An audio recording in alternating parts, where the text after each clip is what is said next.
My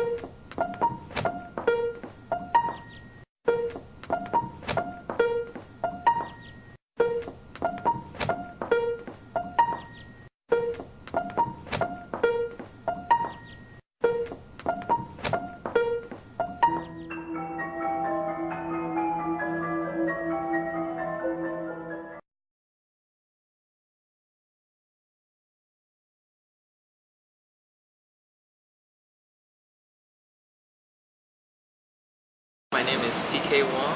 I'm an entrepreneur. Well, I suppose I'm an entrepreneur at heart. Even in school, raising funds for my fencing club in university. I will go to Chinatown. I was studying overseas. I will go to Chinatown. I will buy pastries at 50 cents and I'll come back and I'll sell them for $1 to $1.50, and all the money would go to our fencing club. So I've always enjoyed meeting unmet needs. That's something an entrepreneur is supposed to be very good at, spotting unmet needs and meeting them, right? Yeah, yes.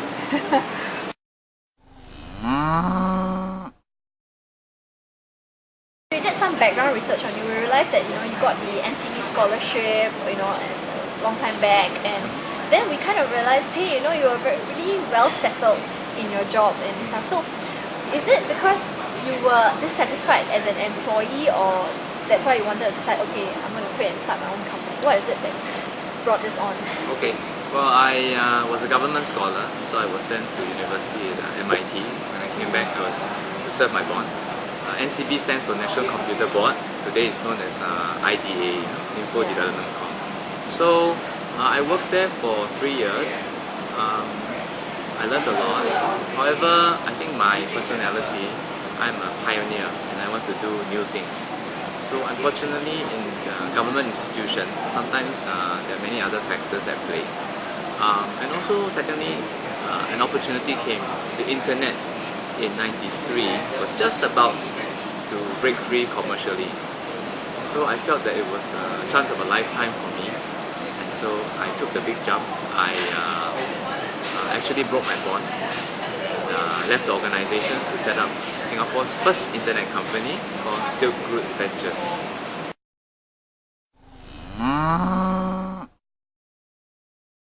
In those days, it was quite primitive, the internet, so we constructed a lot of websites. Those days it was not today like today. It was much harder to do it. Today it's much easier. Yeah, after how many years? 15 years, 20 years? 20 years. So we were a large internet developer. Most of the major websites in Singapore were all done by us. Singapore Tourism Board, Visit Singapore, SIA, DBS, Levi's, Lexus. Most of the big brands we were doing.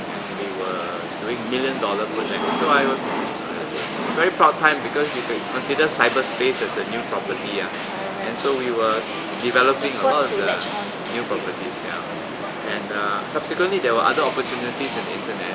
So actually during my time with Silk Route Ventures, we actually founded over 5 companies, of which one got listed on NASDAQ, actually 2. One got sold, and one got closed down, and one barely survived. So I've sort of gone through quite a lot during that period. Very exciting.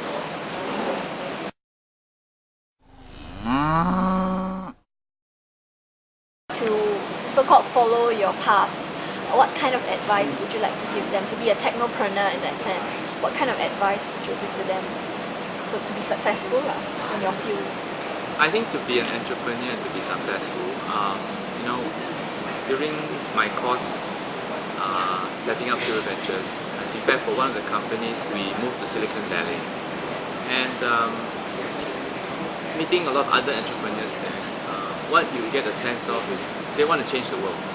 It's not really about making money. Money will be a result of doing the right thing. But most of them wanted to change the world, to make a big impact. And so to them, owning a condominium, owning a car, all those were not important. However, Singaporeans are very practical.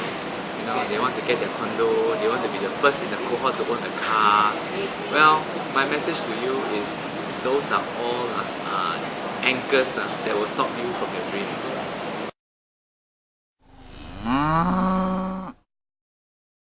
So I'm sure as an entrepreneur you've had like many setbacks, like you've said business had to close down, some you had to, So how do you deal with this kind of setback? I'm sure you get very discouraged and then you get this other idea. How do you deal with the whole process? So, well, of course when you're young, you deal with it hardly, you're in pain, sometimes you're in denial, but as you grow a bit and you realize that is all part and parcel of doing business and setting up a company. You have your good days, you have your bad days, you have your so-so days. So the key is when you have your good days, savor it, stop for a while, savor it, because after the good day, the bad days are coming. My only boss in my life when I was working at NCB said, "TK, in life, everything got the good, the bad, the ugly. So you must learn to deal with all. So you want fame, you want success, you want richness beyond your imagination, you also have to deal with the risk of bankruptcy, the risk of difficult days. You must face your greatest fear, then you can really do well."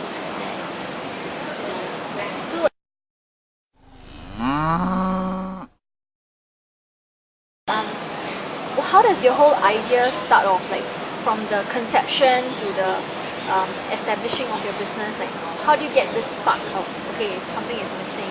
Could you give us an example of how you started one company recently, like from start to towards the end? How did it all happen?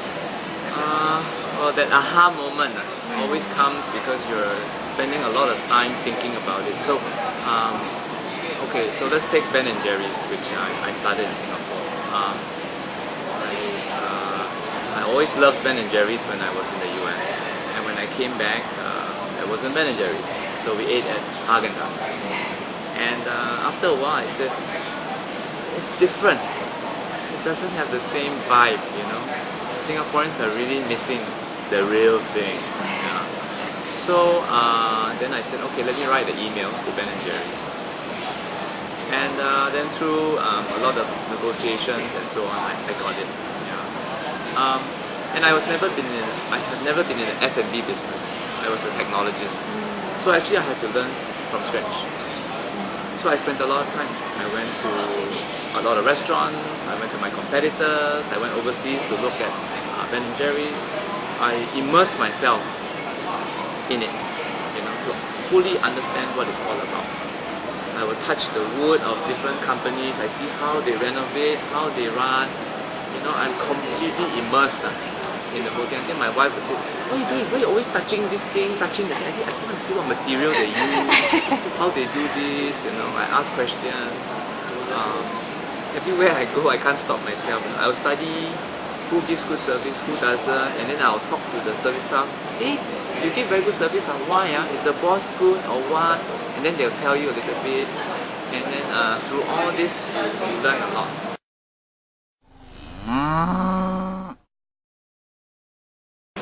I've learned so much from fencing that I want to pass it on and make it more widely picked up. In fact, we're going to open in Shanghai in a few months and also in KL. So that is very dear to me. Ben & Jerry's and my company, the Happy People company that manages it, is very dear to me. It's 5 years old this year. Sea Fencing, we have been together for 17 years. So it's not an overnight thing. We have put in many hard years. But exactly that, in Sea Fencing there is a wonderful team that has been together for a long time and who are growing it without my, daily operational service, because they're running it. All I do is give input strategically so that I can concentrate on this new baby, Ben & Jerry's, which probably needs maybe 2 to 3 more years. And when all my management team are strong, then I can also take a step back.